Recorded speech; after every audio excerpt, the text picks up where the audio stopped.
Hello guys, कैसे हैं आप लोग। मैं आशा करती हूँ कि आप लोग बहुत ही स्वस्थ होंगे, निरोग होंगे एवं मस्त होंगे।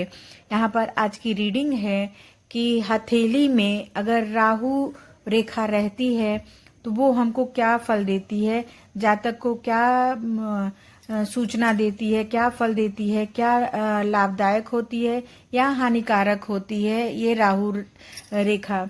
यहाँ पर आपके लिए ये रीडिंग है गाइज की हथेली, जिस जातक के हथेली में ये रेखा पाई जाती है वो उसको क्या फल देने वाली होती है। यहाँ पर जीवन रेखा और मस्तिष्क रेखा के बीच में जो स्थल होता है उसको हम राहु स्थान कहते हैं। यानी हथेली के बीचों बीच जो है राहु का वास होता है। वहां पर आपके लिए कुछ जो जीवन रेखा के पास आड़ी आड़ी रेखाएं होती हैं, जैसे चित्र में दिख रहा है। जीवन रेखा के बगल में जो छोटी छोटी रेखाएं निकल रही हैं वो निकल कर अगर आपके मस्तिष्क रेखा से मिलती हैं तो उसको राहु रेखा कहा जाता है। इसमें आपके जो बुद्धि विवेक आपके जीवन को बहुत ही ज्यादा ही प्रभावित करता है। ये रेखा होने से जातक जो है अपना सही डिसीजन नहीं ले पाता है। वो बहुत से रहस्यों में डूबा रहता है। उनकी जो निगेटिव ऊर्जा है वो जीवन पर ज्यादा छाने लगती है गाइस। वो गलत रास्ता अपनाने लगता है, गलत रास्ता को भी वो पकड़ लेता है। इस रेखा के रहते वो जीवन को भी थोड़ा सा आपके डिफेक्टिव करता है, आपके मस्तिष्क रेखा को भी डिफेक्टिव करता है। अगर ये रेखा निकल कर जीवन रेखा को काटते हुए, मस्तिष्क रेखा को काटते हुए अगर वो सूर्य पर्वत पे चली जाती है तो ये रेखा जो है आपके पद को भी नुकसान पहुंचाती है, आपके भाग्य को भी नुकसान पहुंचाती है और शारीरिक और भावनात्मक रूप से भी आप बहुत आहत होते हैं। यानी आपको हर तरफ से नुकसान ही नुकसान मिलता है इस राहु रेखा से। यहाँ पर अगर आपके में ऐसी लंबी लंबी आड़ी रेखाएं हैं गाइज तो आप सावधान हो जाइए। और ये चित्र में देखिए, ये चित्र में जैसी रेखाएं हैं अगर आप में हैं तो आप थोड़ा सा आप सचेत हो जाइए, सावधान हो जाइए और अपने राहु का इलाज करिए। राहु का समाधान करने के लिए यानी राहु के शांति के लिए, इन रेखाओं को कम करने के लिए कुछ उपाय हैं जो मैं लास्ट में बताऊंगी गाइज।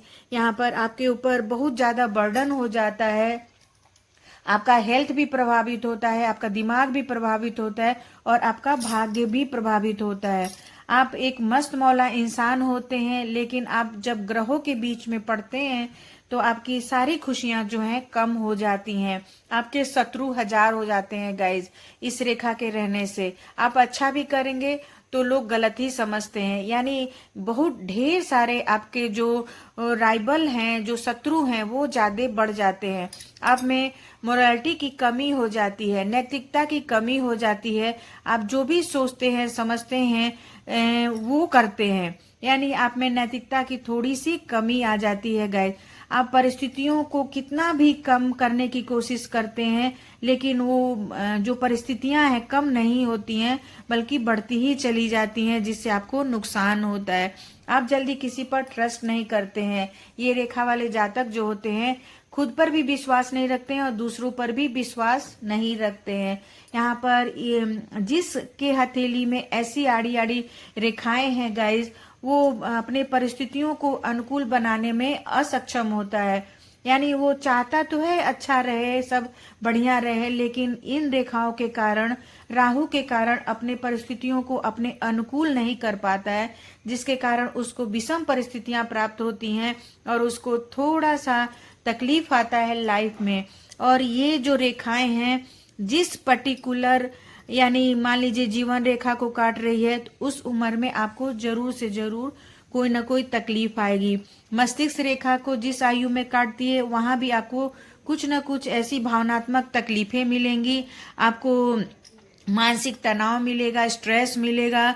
और अगर ये रेखाएं अगर भाग्य रेखा को भी काटती हैं और भाग्य रेखा जो है ऊपर नहीं बढ़ती है, जिसके कारण आपको बहुत बहुत ज्यादा भाग्य से संबंधित तकलीफें आती हैं। यानी आपका भाग्य रुक जाता है, आपका कर्म भी थोड़ा ढीला हो जाता है, जिसके कारण आपका वृद्धि और विकास नहीं हो पाता है गाइज। यहाँ पर सबसे बड़ा चीज ये है कि अगर ऐसी रेखाएं आपके हाथ में है तो आपको थोड़ा मानसिक, भावनात्मक और जो भौतिक चीजें हैं उसमें कमी आने लगती है। उन सुखों में आपको थोड़ी सी नरमी दिखाई देगी, यानी आपका जीवन भी प्रभावित होगा, आपका मन भी प्रभावित होगा और साथ ही साथ आपकी बुद्धि भी प्रभावित होगी, जिससे आपको नुकसान उठाना पड़ सकता है, तकलीफ सहना पड़ सकता है।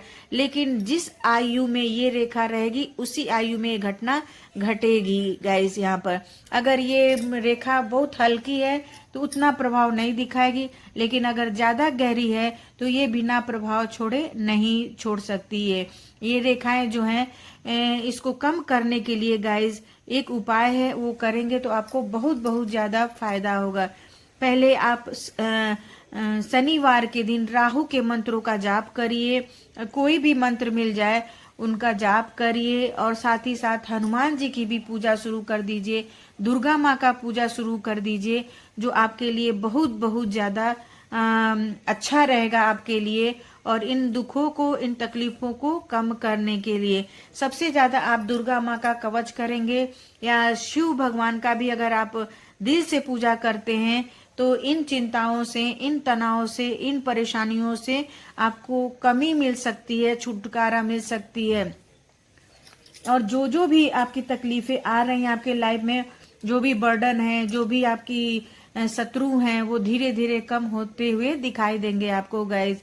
अगर आपको ये वीडियो अच्छा लगता है तो आप लाइक कर सकते हैं, सब्सक्राइब कर सकते हैं और कमेंट भी लिख सकते हैं गाइज। अगर ये रेखा है तो ये 3-4 उपाय आप करेंगे तो आपको बहुत बहुत ज्यादा लाभ मिलेगा। अगर आपको हस्त रेखा दिखाना है तो आप डिस्क्रिप्शन बॉक्स में नंबर दिया गया है, वहाँ मेरे टीम से कांटेक्ट कर सकते हैं। Thank you everyone.